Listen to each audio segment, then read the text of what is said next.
transport crash in Carltonville last month have finally been laid to rest. In an emotional joint funeral at the Fochville Secondary School today, hundreds of mourners gathered to pay their last respects to the victims. Last month, the 11 children and their driver were killed when a bakkie crashed into the minibus taxi they were travelling in.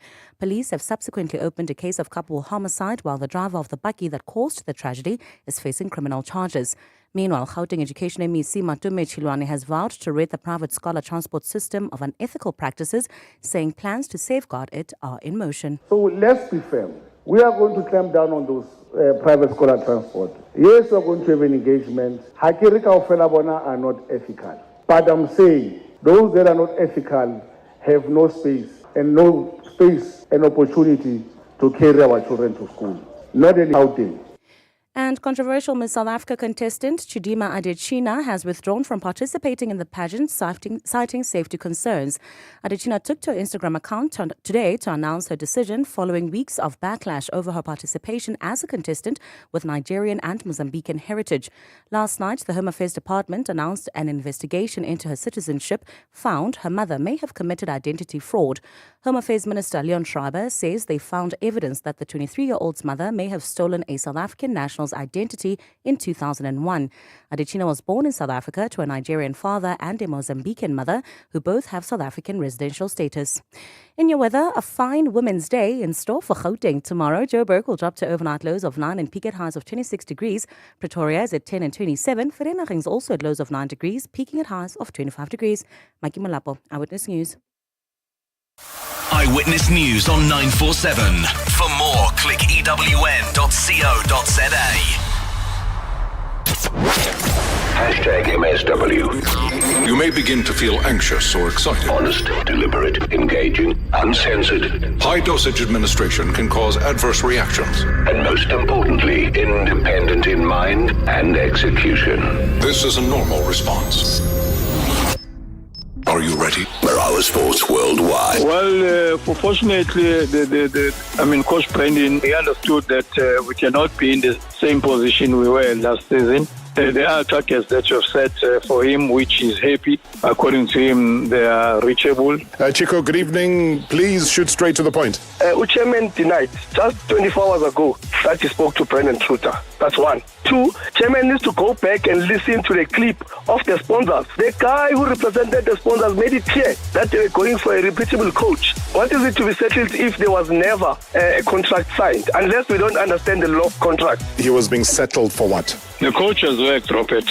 The coach only stopped working yesterday. So it's a salary that he was getting. It wasn't a settlement of a contract. We are running a business here. It's not just no, it's not about that, Robert. And I respect the coach. I still like him.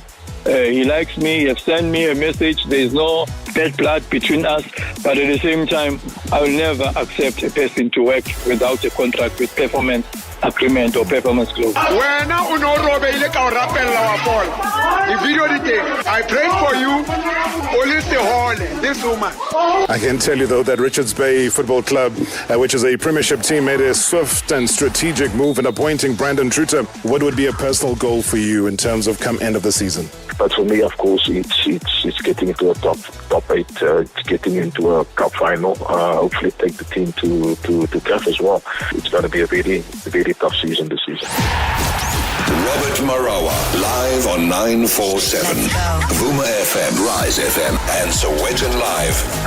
#MSW. This is the home of sport.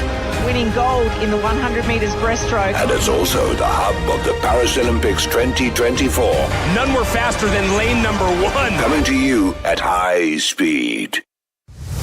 Yeah, talking about high speed, it's exactly what happened in the men's 200 meter, the semi-finals last night. Shaun Maswanganyi finishing 4th, though, in the semi-final in a time of 20:42 and also missing out on a place in the final. Definitely didn't feel the best on the track. When I was warming up, I felt pretty good and I was feeling like dropping a fast time. But when I started to get going in the turn, I thought I ran a fast time. I looked at the clock and I saw 20.4. It's like one of my slowest times this season, so I'm not really happy with that performance. And I thought I would have definitely did better than that.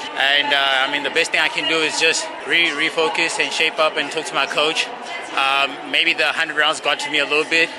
I'm not too sure, but I definitely felt like I ran a faster time. Unfortunately, that's not what the result shows. So I can only go back to the drawing board.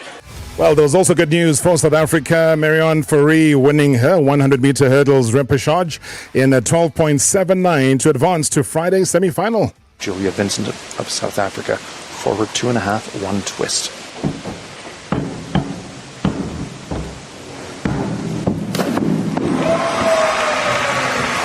Very nice dive. She dreams big. Said that she would absolutely love to get a medal here in Paris. It's all about moving up through the rankings to start with and making sure that you do get into that final. Keep progressing from one round to the next, and overall she's done that pretty well today. Excellent semi-final performance from Julia Vincent of South Africa. 297.3 her total. That should be enough to get her into the final. It certainly was enough. That was South Africa's Julia Vincent advancing to the women's 3-meter springboard final, finishing 6th in a field of 18 divers. Here is Fourie. Yes, it's definitely. It's better to have another chance than just being out after the first round. So the repechage is a very good round for giving you another chance. I don't want to say times, but I know what I can do and I know what I've done in training. So let's just see what happens tomorrow and then we can work after that. It's just amazing. Being my first Olympics. The excitement is just overrating. The atmosphere is too big, actually. But yeah, it's very nice, very exciting. Extremely exciting, man. She just kept her calm. Had her pace, had the rhythm. Was beautiful to watch, and good luck indeed. There was something exciting indeed as well bubbling under, and if you watch this, you understand why the excitement has been booming around South Africa. Akani Simbine probably delivered a storming anchor run to take South Africa's relay team from near the back of the field to a spot in the final of the men's 4x100-meter relay at the Paris Olympics. And with Benjamin Richardson out injured, the team had to reshuffle the order, taking starter Shaun Maswanganyi to the second leg on the back straight. Solid changeover for the Americans. Fred Curley down the back straight, and look at Lamont Jacobs second from left. Brilliant second leg by the now former Olympic champion. Great work here. The Americans are on their way. Big battle for second and third. USA with Courtney Lindsay. Mthombeni taking second for South Africa. And it was Mitchell Blake, I think, who brought Great Britain home in third. Brilliant anchor leg for the South African there. That was a great piece of running down the home straight. But the Americans were away and clear. I thought the Italians might get in the shake-up because Lamont Jacobs ran a magnificent back straight, but they were out of contention in the end. Great Britain, South Africa. Oh, but that wasn't the end, guys. Listen to this. There's a schoolboy right there, Bayanda Walaza. But he started with Bradley Nkwana running the bend and 100-meter star Simbini in his usual anchor role. I mean, he rocketed through the field to finish second. The time there was 37.94 seconds to secure a spot in Friday's final. The final is at 7:47 tomorrow night. So set the clock. Remember, today is what we call a fake Friday. Hey, man, I'm just really happy with qualifying for the next round. I think right now we are in a really good position for tomorrow, and we're looking forward to racing. You know, today was just about qualifying, and we did that, and then tomorrow we just have to clean up everything and make sure that we have a good baton exchange throughout each exchanges and just get the job done. Me, I was hesitating at first, but I just thought if I hesitate now, I'm going to lose the whole team. So let me just be composed about it and just be humble about it and see what's going to happen. Like, it was exciting. The nerves went away, so I just felt the energy from the crowd, and I was like, I'm ready to go. It's game time. So I just kept my composure. It doesn't feel like, I've had the best of competitions, but, overall I can only be grateful for my situation. I've had a very long season, and I love ripping the green and gold. And just to come out here with the guys, put up a solid performance like that, definitely is a huge confidence builder, especially after my disappointment yesterday. So I'm just excited for the guys, happy for the guys. We're Olympic finalists, and there's more to come. Well, as I said to you a short while ago, that remember the name Bayanda Walaza. I mean, he's a grade 12 learner at Curro Hazeldean in Pretoria. He received a scholarship to attend Curro in the first ever Olympian to emerge from this leading independent school. And he gained attention for his remarkable sprinting ability after clocking an astonishing 10.13 second sprint back in March of this year, making him one of the fastest teenagers in the world. Now, to learn more about this talented young athlete, I've got the opportunity as well to quickly have a word with the executive head at Curro, which is in Hazeldean, Pierre Leroux. I don't know, Pierre, if the words beaming or the couple of words of beaming with pride are anything to go by with you right now? Yeah, I think that even can't describe the feel we have today at the school.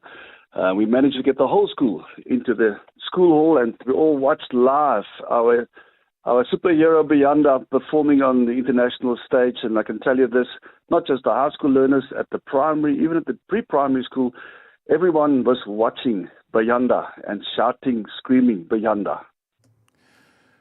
Did you expect this to happen, though? Earlier this year, when they ran it in Bahamas, the World Relay Champs, I watched and I thought, there's something coming. We've got a team, and they showed a lot of potential. And today, when they ran, I realized when it comes to our relay team, especially with Ankani being the anchor at the end, there's definitely for them, well, we hope, a chance of bringing a medal home. I mean, this is history in the making. A grade 12 learner, somebody stemming out of Pretoria at a school that loves him so much, at a place that has given him so much hope, where he's had so much support. And I got to applaud you, Pierre, as well as your entire teaching staff for having given him this opportunity, as well as the time, because he's got a balance between school and the natural ability given to him by the man above. Absolutely, and thank you so much. I can say this, it really does take a team. When it comes to getting a young man like this on the national stage, it's Ubuntu. We've got teachers that's there to support, coach that's there, and we made sure that Coach Tabu has joined him. He's with him in Paris, with him also busy preparing Bayanda for later this year for the World Junior Champs. And the teachers making sure that Bayanda doesn't fall behind with his academics. So he's on Teams live every day in class, keeping up with his matric work. It's a lot of work.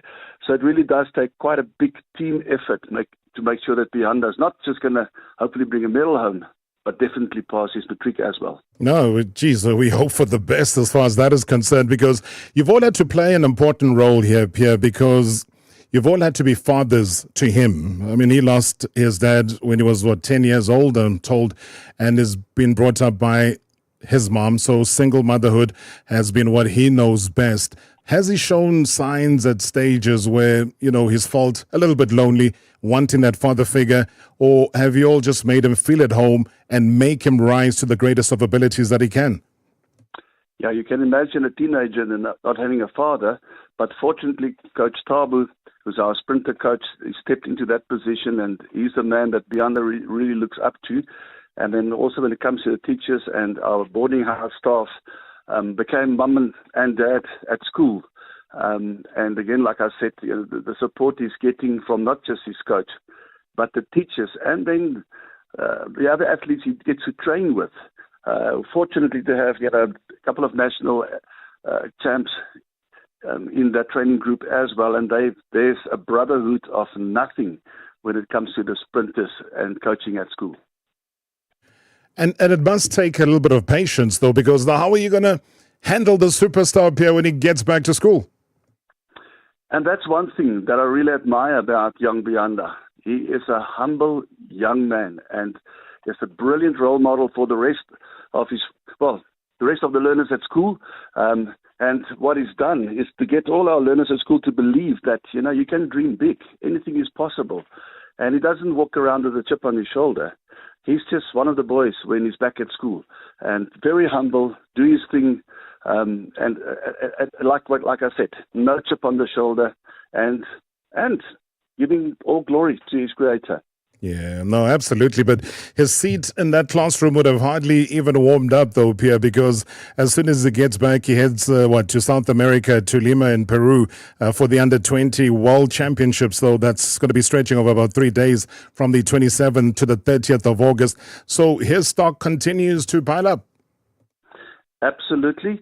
And we've had already meetings with the IB. That's the exam he gets right at the end of the year, making sure that we put systems in place, not just to support him, but also making sure, like I said, that he can juggle it all so that we can make sure that he can continue his studies next year at varsity. What about the rest of the other kids, though? When they see an inspiration at such a young age and they look at themselves, and this could be life-changing, athletics, if done professionally and followed professionally, could be what we call a career. Absolutely. And recently we've had more and more learners. I had to say, remember guys, plan A is academics, plan B is athletics. And should you ask them, so what do you want to become one day? The quick answer is an Olympian. But we need to make sure that plan A is in place first, the academics, but to create the opportunity that should they want to come and turn into professional athletes, that it's there.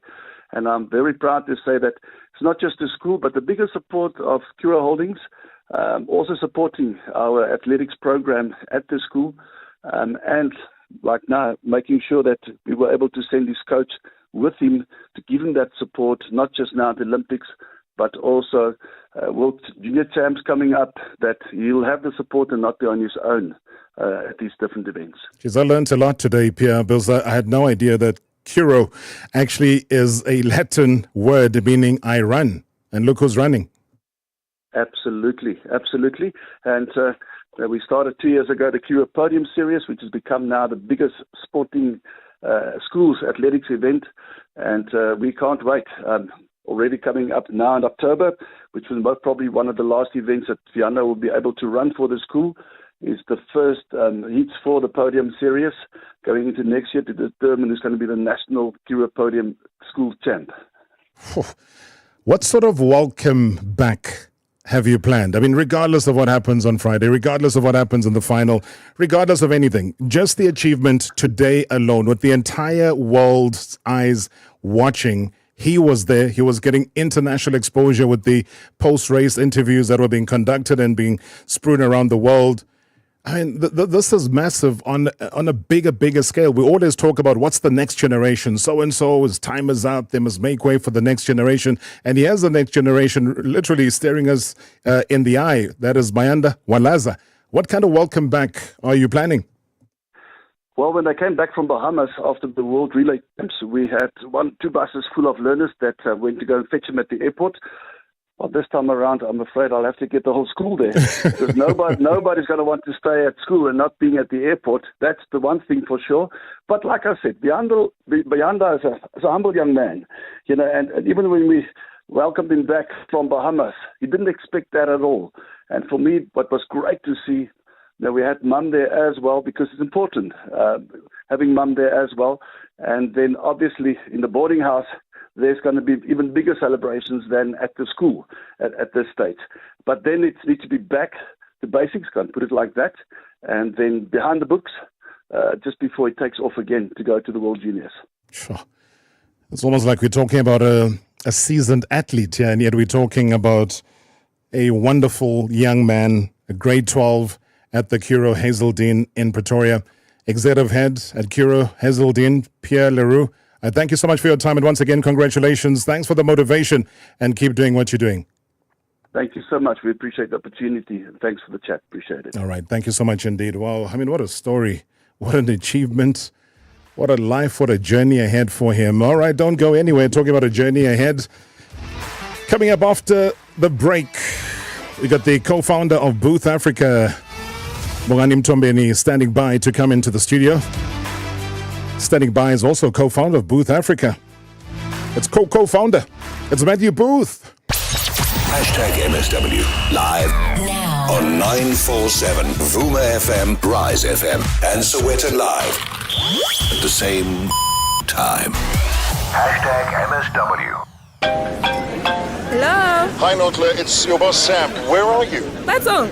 I'm in Havana! With Lotto Star, you could go from 9 to thrive in no time. Bet on over 650 thrilling games for a chance to go from the cubicle to the cabana with instant payouts of up to 75 million rand. Lotto Star, your world of live games. Lotto Star is licensed by the Mpumalanga Economic Regulator. No under 18. NRGP 0800 006 008. T's and C's apply. All games are fixed odds betting events. Are you ready to take control of your financial future? Whether you're investing to live off the interest or your audacious goals, open a 60-month fixed deposit account and earn 12.8% interest at expiry. African Bank is more than just a bank, because when you grow, we grow.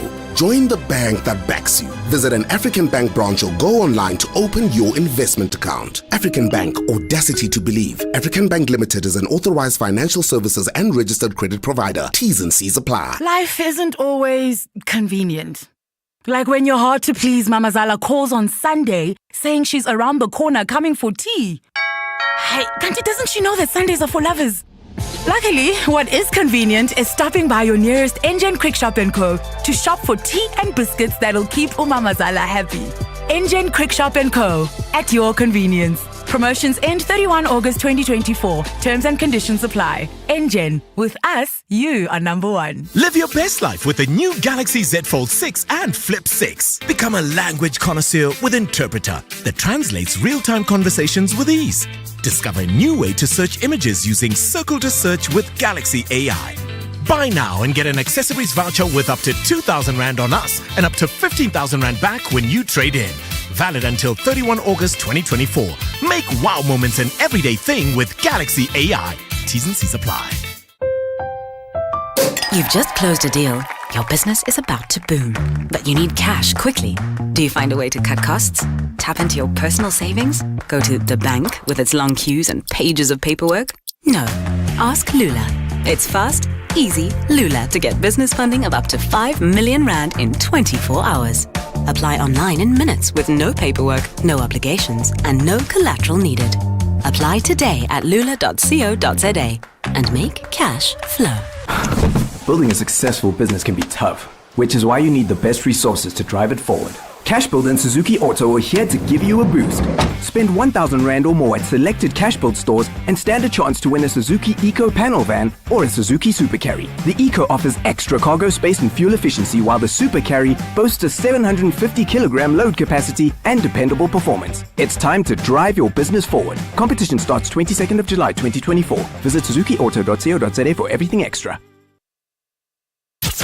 Previously on Marawa Sports Worldwide.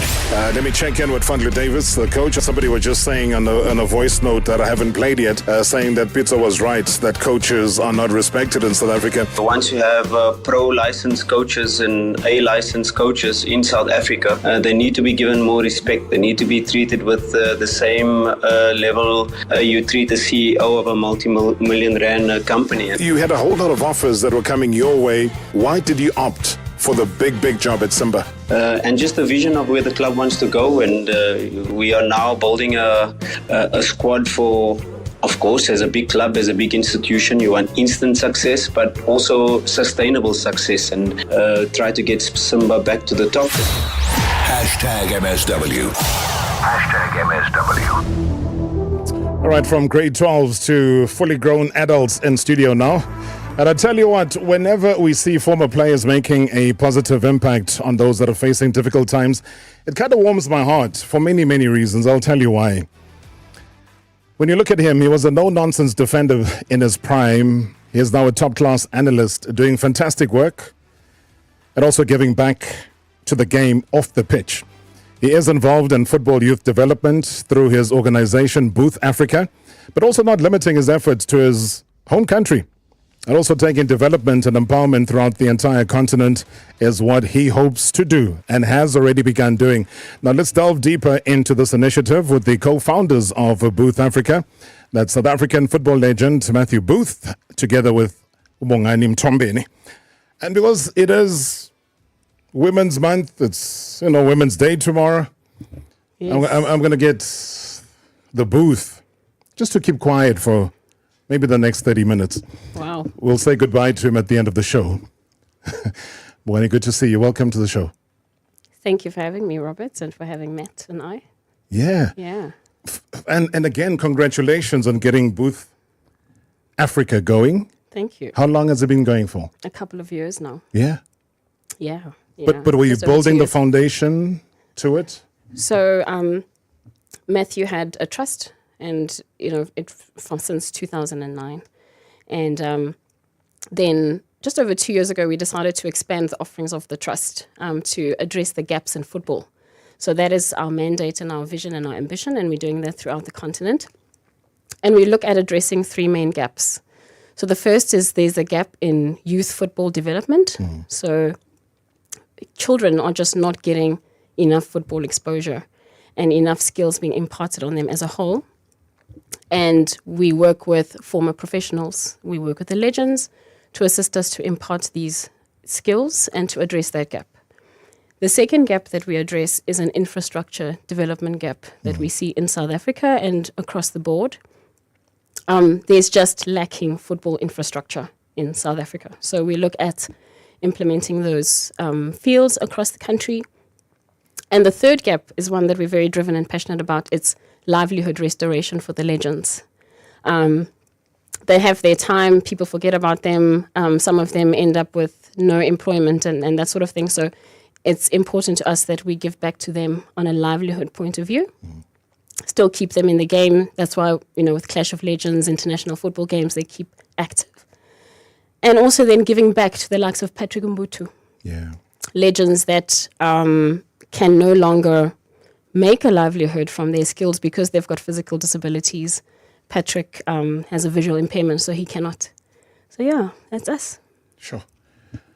And you mentioned a name like Patrick Mbutu. Nickname was Ace. So Yes. those are the days of nicknames. Yes. Like you had Booth, but you didn't have to move too far away because that's part of his surname. But I say that flippantly simply because we are ironically in an Olympic year and it's the Olympic Games, and he was part of an Olympic team together with Matthew. Correct. Together with Daniel Matsao, Lebohang Kukame, David Ganame, Benny McCarthy. The list is endless. I looked at them and I said, they set the scene because they took football seriously. They knew what football was about. That's why they took football to the Olympic Games. And that is why today in 2024, we don't have the Olympic Games, the under-23s at the Olympic Games. So there's something amiss there. Correct. It's a sad tale that you tell. And you've just come back from Bloemfontein. Indeed. You went to see, obviously, Ace Mbutu. With the visual impairment, is that what? Now completely blind? No, so we are awaiting for a formal prognosis from his ophthalmologist so that we can know exactly what's wrong. Yeah. We hear from family that his vision's at 40% at the moment, but we're awaiting confirmation. So he's going to be seeing the ophthalmologist on Saturday. So once we have the report, then we can see what sort of level of care he requires. It's important for us that we don't just make cash donations and do a touch and go and in and out. Right. So we'd like to really help him with his road to recovery. And it's not just him. It would be other ex-footballers or ex-athletes that have physical impairments. But it's really, really sad. And it was so beautiful that I wish you were all there to see. But the reunion between Matthew and Ace, the 2000 Sydney Olympic team. And unfortunately, Ace got an injury. I don't know if you'll recall, and he Correct. couldn't have been part of the team. And they were just reminiscing. And it's important for legends to honor legends and not to forget about one another. And the sad thing for us was that Ace cannot even watch his son play. And his son plays football, and his son is a rising star in his own right, Nkosana. And so it gives us such pride to be able to help him on his road to recovery. And we just pray that the interventions, the medical interventions, can really help him and really improve his quality of life, because it's been a really long time. Yeah. Matthew, before you feel left out, and I know that you are not used to coming off the bench. Good to see you, Ben. Welcome to the show. Oh, thanks. Good to be back. Yeah, geez. And what a touching story. I want to start right there, though, with Patrick's condition. Yeah. As Bongani has explained, that not very good. 40% is the so-called prognosis for now, up until further investigation. Just give me a raw feeling of what you found, how you found him. Did he recognize? I mean, just put it all together. Yeah, so as Bongani said, we had a very successful second edition of the Clash of Legends, which is the brainchild of Nicholas Matthews and Nandos Koko, our partners. They've basically asked us to provide them with a South African team. So we were in charge of logistics and trying to get sponsorship and other things, very successful. But one of our members was Jabu Moslangu. Oh. And so just before the game, Jabu said to me, look, Matthew, Ace is not in a particularly good way. This is the story. And Clash of Legends had a list of beneficiaries already. So there were 2 ex-Botswanan national team footballers who had been in a car accident, and one had had a stroke. And then there was an ex-Botswanan athlete as well. So there were 3 beneficiaries. So we asked our partners if we could just add Ace onto beneficiary list as the 4th one, and they readily agreed. Nick Matthews is a big Chiefs fan, so he remembers Ace, and he said, of course, no problem. So that was great from them. And then for the first time, we went down to Bloem. But before that, Ace had been invited to the younger game, and just as an example of his sense of humor, he hasn't lost it. He was very mischievous as a player, and he still hasn't lost it. I said to him, look, Ace, I hope you enjoy the game. And I didn't even know that his son was making his debut, to be honest. I had known about this young boy at GDL level, but I didn't put 2 and 2 together at the time. And I said, I hope you enjoy the game, Ace. And he said, Matthew, I'm not going to be able to see much of it. I can only see 10 meters in front of me. So I said to him, well, look, the way the Chiefs are playing at the moment, you're not going to miss much. Crass, right? My word, can you believe it? So I said to him, look, when your vision improves, and it will, I'll take you to a Sundowns game. In jest, of course, guys. Of course. I mean, we know footballers and putting in some proper jabs there, hey? But he had a good chuckle at that, so he's got a good sense of humor. He's still lively. He's still, got the will to contribute and get better. And so from that point of view, it was great. And then, of course, going down to Bloem yesterday, and assuring him that this is what is there for him, and also actually meeting face-to-face with the people that are taking care of him at the moment, the doctors, etc. It's he's in good hands.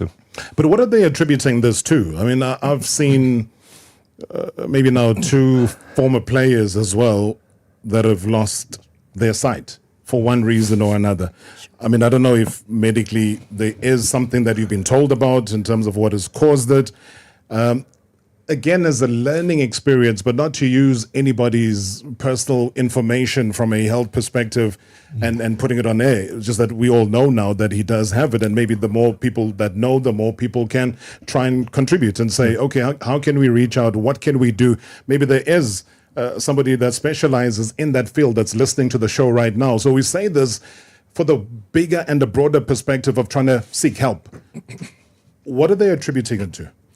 We're not sure yet, so we're going to wait for the report, which hopefully will come soon after Saturday. So he's going in again on Saturday. So we'll certainly keep you updated.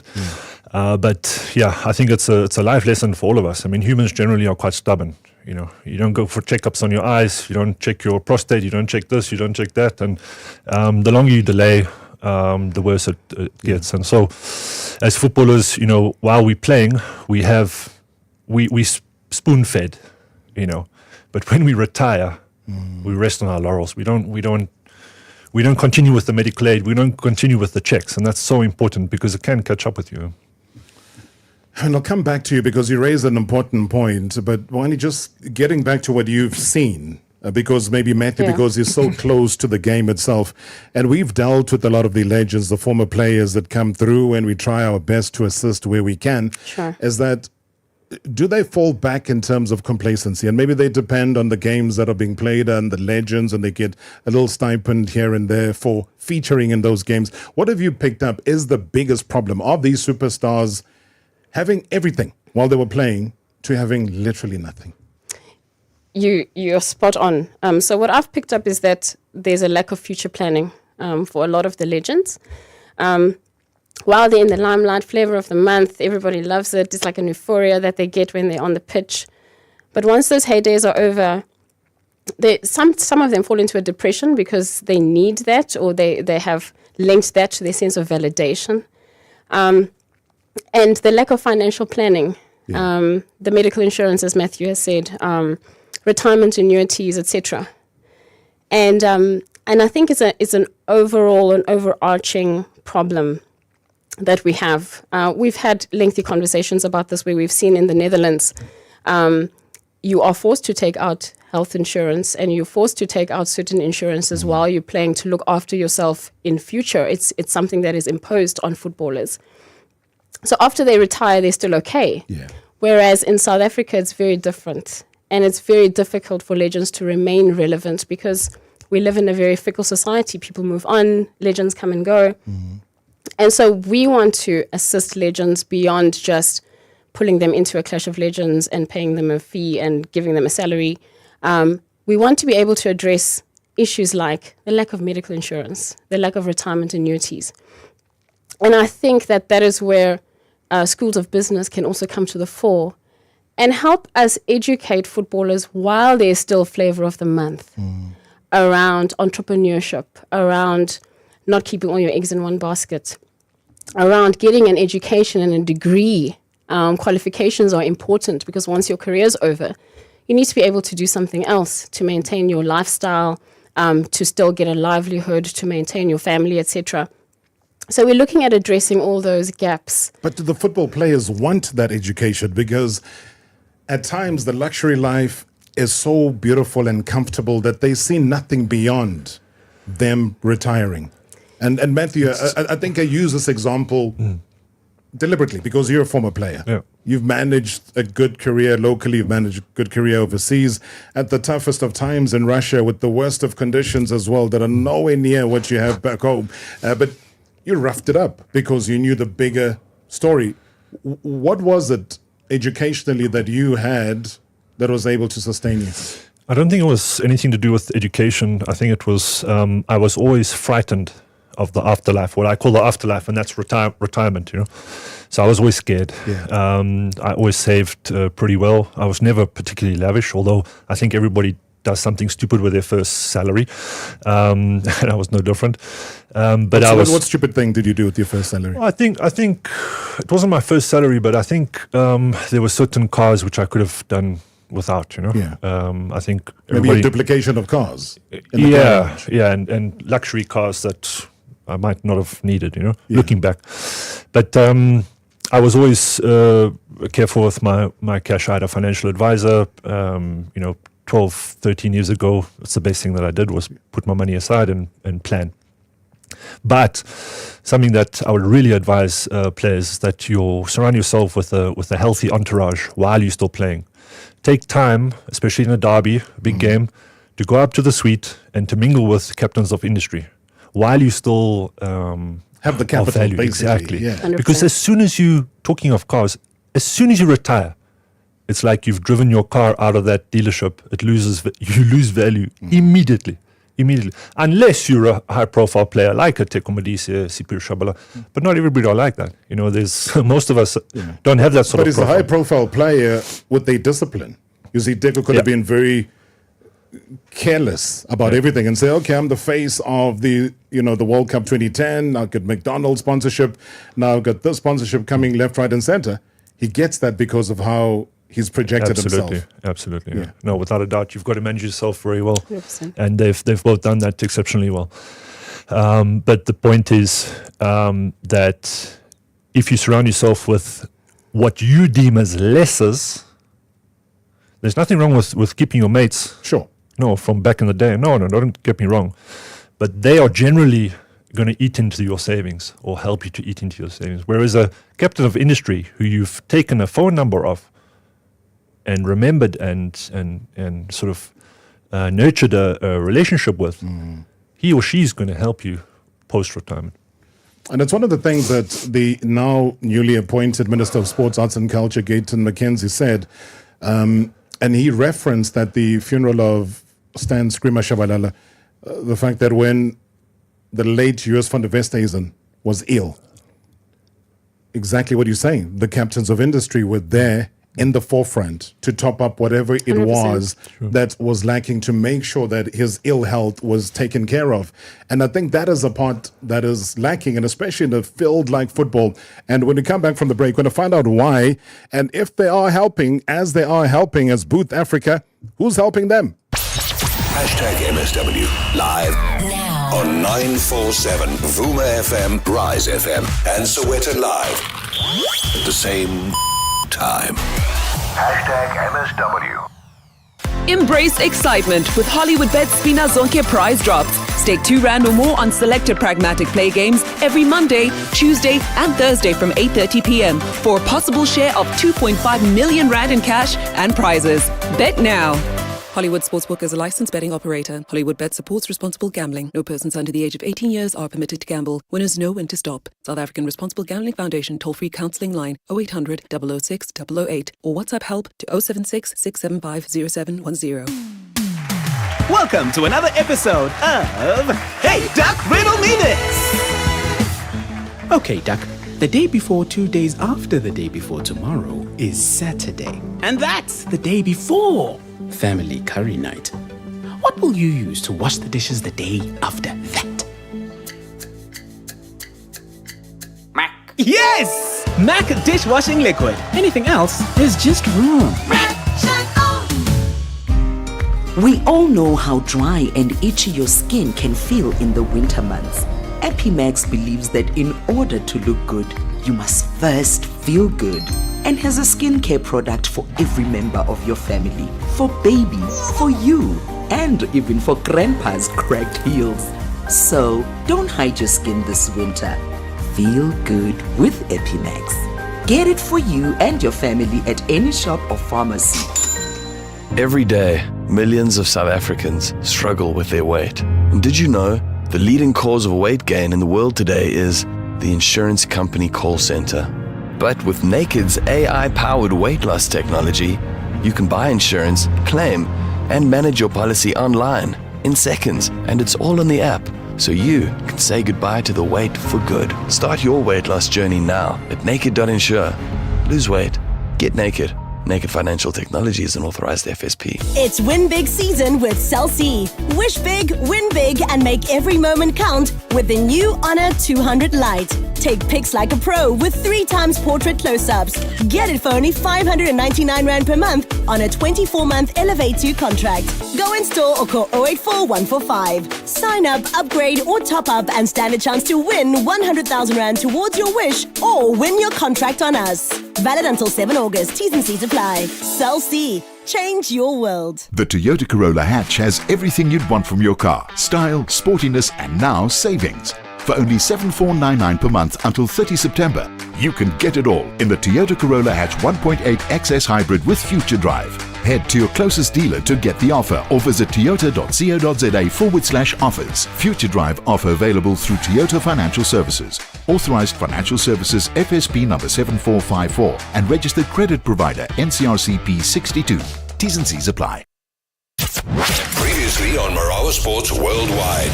Jomo Biela is the chair of Richards Bay. The utterances that were made, obviously, at the time where, the chairman of Parkway did make it very, very public, the fact that he wanted a world-class coach. I want to beat them. You need a top coach. There were even rumors, even at that time, that coach Rulani Mokoena might go to Richards Bay. I don't even think that the sponsor knows Brendan Truther, to be honest. I doubt whether he knows even Brendan Truther. And the only time when he knew about this matter, it was when I phoned him to say we'll be releasing the coach and all those things. And he supported us. Now that I said I'll be an active sponsor.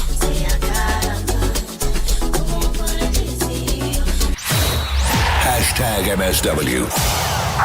#MSW. Good evening, Rob, and good evening to your guests. Rob, this is a brilliant initiative, and I just want to thank Matthew and Bongani, because often enough, talent which does not come from Gauteng or Cape Town is not given an opportunity to flourish. But it cannot be. I think Matthew is one of those legends that you often see enough at youth development games. I think 3 weeks ago I saw him at Rodiport Panorama Sporting Grounds supporting GDL games. And for me, Rob, he's a great ambassador of youth development in this country, and I just wish him all the best. But my question to you, Matthew, with the current national teams comprising of only players from Gauteng and Cape Town, do you think we are limiting ourselves as a country by not casting the net wide and giving every talent an opportunity to progress in this country? Just want to hear your views around that. Tebogo, thank you so much indeed. We'll take your WhatsApp voice notes, also take your calls. Ulifelang, I see you in Naturina. We'll take you in a second. Matthew, how do you respond there to Tebogo? Yeah, thanks for the question, Tebogo. So it's one of my pet peeves, the fact that we live in a metro, so we kind of are cocooned, and it's kind of working, our football development. You look at the GDL, it's of a fairly high standard. Cape Town as well, Durban perhaps, there's pockets of excellence, Cape Town, Tygerberg, etc. But as soon as you step out of those metros, there's very little organized football with very little infrastructure and the capacity management that should go with infrastructure and facilities. Kids of all ages, boys and girls, should be getting an opportunity to play regular football, training, matches on weekends against like opponents with kit and equipment and good coaches. Simple. That's not happening all around South Africa. So we've got to try to produce centers of excellence in a variety of different parts of the country, not only in our metros. It's got to change. Otherwise, what will happen is we will continue to not maximize our pool of talent. And it's out there, Rob. It's out there. Yeah, no, we see it. I mean, that is why we ran the good news story. It might not be football related, but it was a Walaza. Hey, funny enough, there was an excellent Walaza that played football for Orlando Pirates, but this kid that's now going into a final of a relay at the Olympic Games and is a grade 12 kid, and there's more such stories that can develop if only there is an opportunity. So the other initiative there about the artificial grass infrastructure, I'm quite interested in that, because sometimes people make excuses and say, well, there's no groundsman, nobody to look after. But artificial grass also needs a little bit of TLC, but it's a good way to start. How are you going about that initiative? So a lot of what we do relies a lot on corporate support. Yeah. So for corporates to want to make a meaningful impact in communities, mining houses is a classic example. Their host communities or where they have operations, they should invest in those communities. And not just a Christmas party or like a nice to have, but a long-term sustainable investment in artificial grass field is exactly that. In a lot of these areas where the mines are at, there's not a lot of water. We've got a water crisis that's looming. And so artificial grass is perfect because it doesn't actually have a big water requirement. But with any asset and any piece of infrastructure, there has to be community buy-in. They have to identify it as, this is important for our community and it's important for our kids. It's important for football development. And so let us look after the asset. And it's important for the asset to be maintained so that it's not vandalized, it's not dilapidated. And the artificial grass offering that we have is good quality artificial grass. So we're very intentional about excellence across the board. And of course, with corporate sponsorships, we're really able to implement and roll out some great artificial grass fields. Hulafalang is a Naturina. Good evening, sir. Welcome to the show. Good evening to you, Mr. Ralph. Good evening to the shoulders, and good evening to your guests there. How are you guys doing? Good, and you? Good, and yourself? We're doing good. First of all, congratulations on this incredible initiative that you just started. I feel like it is a beacon of hope. I just want to find out, have you received any form of offer from any stakeholder or from any company or any corporate company rather, just to sponsor this incredible initiative? Because I feel, yes, it's well and good to start initiatives, but it should be off the back of some form of capital just to get things up and running. So has there been more companies, more stakeholders to sponsor this incredible initiative? That's what I want to find out from you guys. Thanks so much, Hulafalang. I'll ask you to listen on the radio.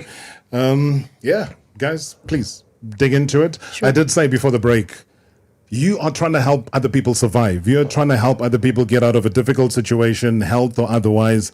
But who's supporting you? Your caller asks a very, very relevant question because cash is king. You cannot do anything without support. And we cannot do big games like Clash of Legends without corporate support. So we were very fortunate in Botswana to get some local corporates on board. So the value add for them is great public exposure, good media, great marketing. And with Clash of Legends and that sort of initiative, it's not just about the game. Yes. We make a whole weekend of it.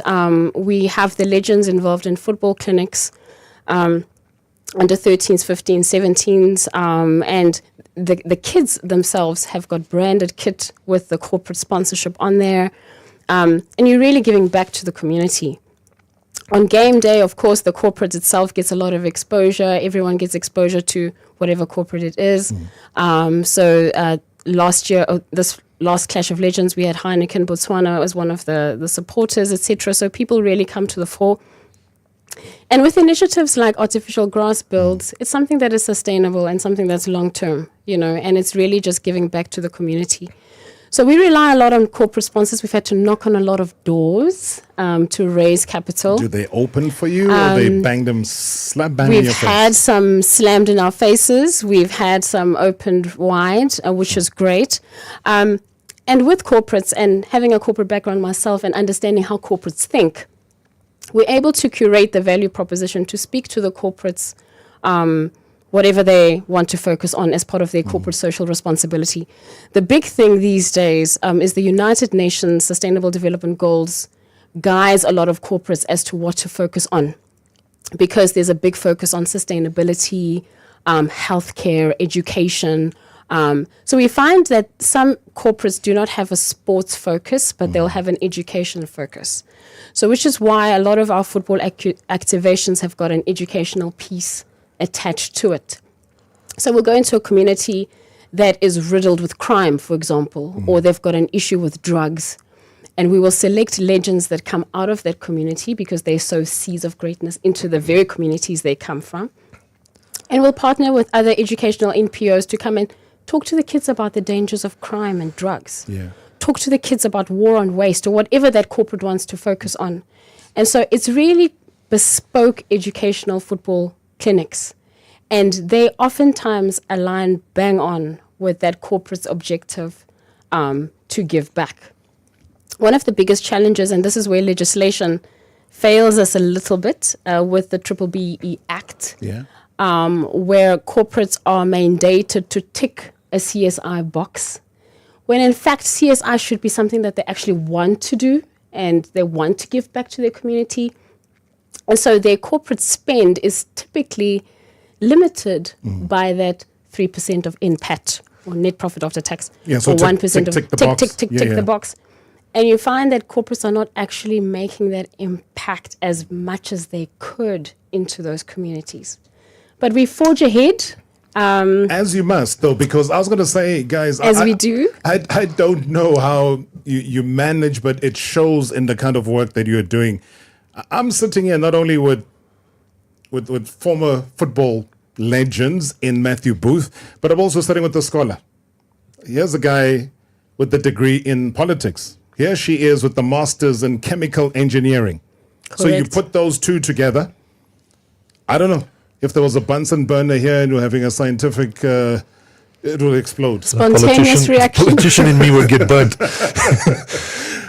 Well, we have a GNU which you're trying to piece together right now, and it's that union, guys, that I think can work. And to utilize again this opportunity, where do people get hold of you? For example, I know that there's social media, but if they're genuine people that want to put in genuine money, you want to do 54 countries, you want to step out of the borders of South Africa and make an impact there, where do they go? Yeah, so to our website and all social media, we're there, ready to go. We've had a lot of contacts already from the last couple of years, really. A lot of interest. So and we respond, What's your wish list that hasn't quite been ticked yet? So if you've done what you've done, we've touched on a lot of the things you've done, the soccer clinics as well, the Clash of the Legends, the artificial grass infrastructure. I can go on and on and on, but what's that one thing on that wish list that you both have that hasn't been fulfilled yet? Well, I can speak for myself. I really want to get the football clinics up and running, and sustainable football clinics with that education piece, getting the legends involved on a regular basis. Since 2009, I've been doing it piecemeal. We've generated a nice, holistic, virtuous network of players, and it's not only about us. It's not only about Booth Africa. We go out and help, and we've made it clear to our WhatsApp groups and the guys who we, our network, that it's just a phone call away. We'll be there, And so we've helped out Jabulani Mendu's foundation, Munib Joseph, etc., etc. So it's a virtuous network that we've created. But I really would like to get the schools, particularly schools football, up and running, and getting boys and girls enthusiastic about the game again, leaving them with some great collateral, kit, equipment, but doing it on a regular basis. There's nothing worse, Rob, than us going into a school, spending 2 or 3 hours creating this relationship with a group of kids, and then one of them comes up to you and says, "Coach, when are you coming back again?" Hey. Good evening, Robert. This is the man, and good evening, your guest. Robert, what a testimony and inspiration to hear the work of Booth. I would like to say most people rule out soccer players as people who cannot plow back. But I would like to say to Booth, keep on doing the good work. And again, I guess he also take time to teach Robert, upcoming players, those that earn a lot and not knowing what to do with their money, to grow the game itself. I want to say to Booth, I've been following him during his days at Downs. I was one of the people who used to say, Booth. So Robert, you have a star, a legend, a visionary. And I'd like to say to him, Matthew, continue, but keep on pushing these youngsters who earn lots of money to at least plow back and do something. I wish you all the best in life. Good choice always. Oh man, thank you so much. Thank you so much. And there's so many voice notes that are coming through, guys, and I do appreciate it. It's a first strike, I would say, at what I hope we do a follow up on, because some people say, then who pays the legends, for example, that come through and participate? Do some do it willingly? Do you have to put money on the table first just to dangle the carrot? A quick one on that one. Oh, okay. So we pay the legends. So we look after them. We do the whole legends management. For example, if there's a Clash of Legends game, etc. So we engage with each of them. So first and foremost, the selection of the legends that take part in these games is purely driven by the fans. So for Clash of Legends, Botswana was, who do you want to see?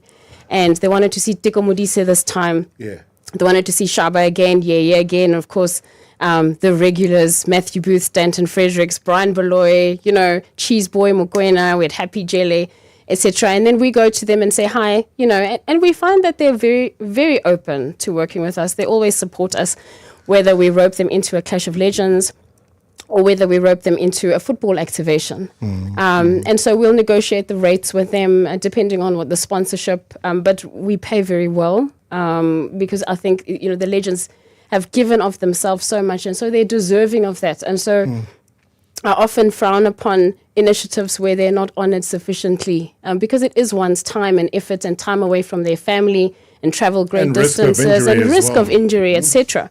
So sorry to butt in there because sure. Matthew, you'll excuse me. She mentioned Lebohang Mokwena's nickname. Cheese Boy. I did not want to touch that word. No, you're searching here. Hold on. No. You're searching, Rob. No, she said it. Oops. Huh? So should we put that on beep? Okay, let's ask the sound technician to put that on beep because I didn't mention the word. I mean, really. Can't take you anywhere. You did not. Here we go. It's a Women's Day tomorrow. Yes. And sorry, I'm going to be off microphone. Rob, there's no way that's better than mine. No. Oh, We've got a cheesecake here that we have to cheesecake. Wow. Here is a cheesecake. Oh, it looks so good. Look at this, guys. This is The real deal. Here, It even says Booth and Bongani. Booth and Bongani. And I don't know who's going to cut it because, we are live on air. I will cut it. And we are live on the YouTube channel, so I hope I'm not blocking any cameras here. But where are the cameras? We show them the cake. Yeah, it's right there. It's being captured. Okay. So you take the first cut, and then please slice. You can have the first bite on your I'm on a gonna diet taste or it. you're on a I'm gonna diet. taste it. No, I have to taste. I have to taste that. Let's go for it. It won't be as good as Matthew's. I'll tell you. Won't be as good as Matthew. Guys, we're not lying. Go on the YouTube channel. If you think we're lying, this is freshly baked. It looks so good, I won't lie. It was baked at midnight. In the wee hours. In the wee hours. In the wee hours, let's not forget. Should I try and taste that? Please do. Let me take it just where the heart is. Yes, exactly. Go for it. Well done. My God. It looks good. I need more people to enjoy this. Matthew, please wrap up the show. I gotta go. There's no ways that I can follow up on that. Good night, everybody. Can't take you anywhere, Rob. #MSW live now on 947 Vuma FM, Rise FM, and Sowetan Live at the same time. #MSW.